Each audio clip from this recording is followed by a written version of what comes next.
Back when I was a kid, I used to be really confident. Didn't struggle with that stuff at all. I remember I could walk up to anybody, just say something stupid, be a goofy kid, and I never really got punished for it in any way. It was never something that I felt restricted towards. But as we grew older and older and older, you know how it is. The insecurities start to appear. The things that people talk about us start to have a much bigger impact. And this is something that affected me a lot, right? Because back when I was younger, I never really had an interest. Like, besides the stuff that everybody does, so like video games, cartoons, like music, all of this stuff that all the kids do, I didn't really have a hobby and interest, right? Something that I genuinely like doing, not something that everybody else already does, right? And that was the case all the way until I was around 13 years old. Before that point on, I just jumped from hobby to hobby, from interest into interest. As soon as I learned how to do one thing, I'll try to do somebody else. As soon as I learned how to solve the Rubik's Cube, I got bored by it and I started to do something else. And that was the case for me for a very long time. All the way until I found skateboarding. This was the one thing that I felt committed to for way over a year. For over a year, this was the thing for me, and I felt in love with it. To this day, my entire room is filled with skateboards. You can't really see it, I don't want to fuck up my camera angle, but right above me there's a lamp that I made out of pure skateboards. I'll put up an image of it. It was great, right? But the judgment of other people started to have way more impact over time. And I don't want to give you the whole story because I'll be a little bit long. I don't want to waste your time. But to keep it plain and to keep it short, after a few negative comments when I was at the skate park, at one point, I just got pissed. I put the skateboard in the corner of the room and I haven't touched it since. And for the next few months, I didn't really have anything to do. I was back to square one where I didn't really have an interest until I found basketball. Basketball to this day is one of, if not the favorite sport of mine. Like, I do weightlifting here and there, I do boxing as well, but basketball has been the thing that I used to do way before all of that I'm in love with to this day. But what do you think happened when I started to play basketball?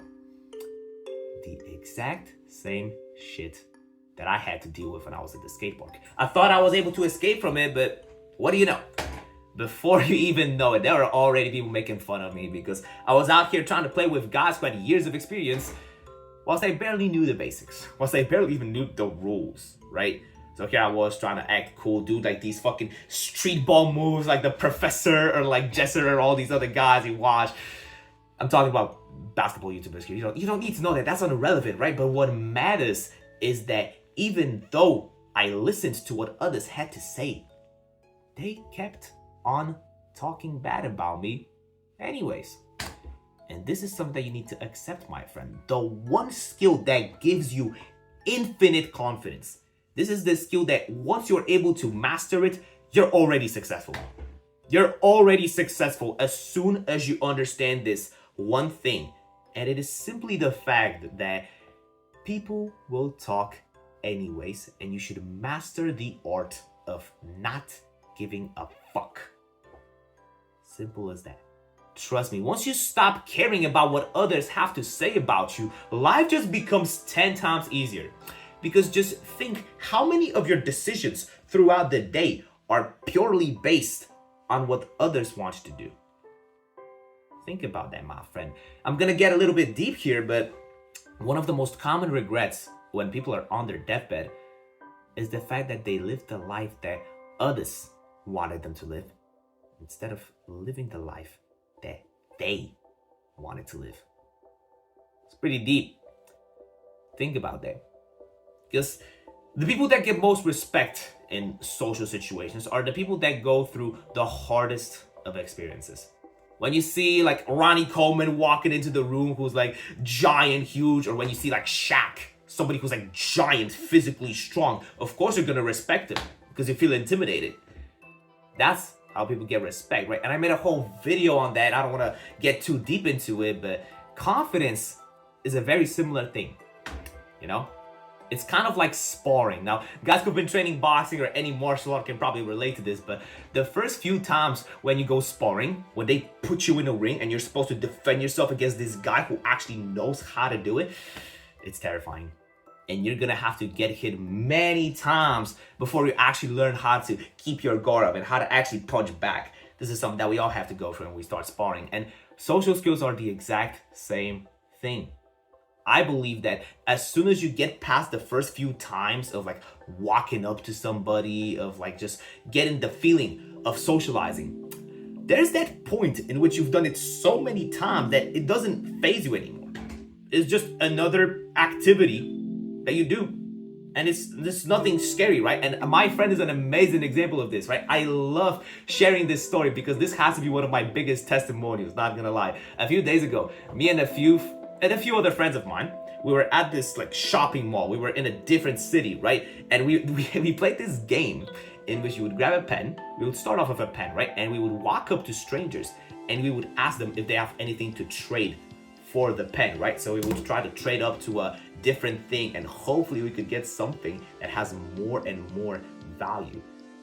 My friend, who used to be introverted his entire life, imagine, as far as I know, right? I don't want to, he's probably gonna watch this video, so I don't want to get cooked, right? But he's been an introvert, and all it took him was around 3 to 4 approaches to finally like get into the rhythm of it. As soon as he realized that there is literally zero risk in you walking up to somebody, he actually fell in love with that game, right? Suddenly it became fun. Like he just started to walk up to people, make friends. It was just funny, right? Trust me, my friend, you know? Shout out to my friend who's gonna watch this. I'm not gonna name drop, but he knows, right? Very great guy, man. Yeah, once you realize that there's zero risk in you walking up to somebody, that's when it stops phasing you, right? Like this was the mindset that worked for me a lot, right? Because when you walk up to a girl, and even if you get rejected, whatever, you didn't lose anything. It might feel like you did because you feel a little bit down, you know, and you feel a little bit sad and all of these things, but in reality, you are the exact same way you were before you walked up to her. All you have is to gain. Once you really start to dig into the reasons of this fear, you will realize that it's mainly pointless. It's like you're doing something that can only benefit you. There isn't any way this can harm you right now. Of course, people could start talking about you, and we're going back to square one, right? If you're really gonna direct your life the way others want you to live it, you're gonna end up miserably. I'm just gonna come out and say you're gonna end up in the depths if you're just gonna follow exactly what others tell you, right? And this is the brutal truth. This is the brutal truth. Some people will try to give you good advice that will get you nowhere. That will literally get you nowhere, right? Because, oh, you should go to university because everybody else goes to university and you went to high school, so like, why shouldn't you? And then you end up going down this path that you never even wanted to, and you're stuck in this loophole that you never even asked for. And now you can't live the life the way you want it to live. And you have all the 50 more years of your life left ahead of you, you know? I don't like to sound like this Andrew Tate type of guy, like this motivator. But I am a motivator. Perhaps I'm not the most masculine guy in the world, whatever. I'm still 17 and I'm cool with being 17, you know? I'm not trying to act like I'm somebody that I'm not. But somebody needs to tell you the truth. And if I'm not the one to do it, I don't fucking know. It's like, it reminds me of that one random song from 50 Cent where it's like, if I can't do it, homie, it can't be done. All right, I'm kind of getting off the track. All right, if you found any value in this video and you would love to talk to me directly whilst hanging around a community that actually understands you, click the link below. You'll find me in my Discord server. Many opportunities to talk to me, all right? But yeah, I've heard the comments. Boys. I know y'all missed my cat because I don't even know why I stopped showing it. My cat's doing mighty fine, right? Just letting y'all know. But yeah, you can click all the videos if you want to. You can subscribe. That would genuinely mean so much to me. And hopefully, I'll see you in the next video. So keep working, brother, and take care.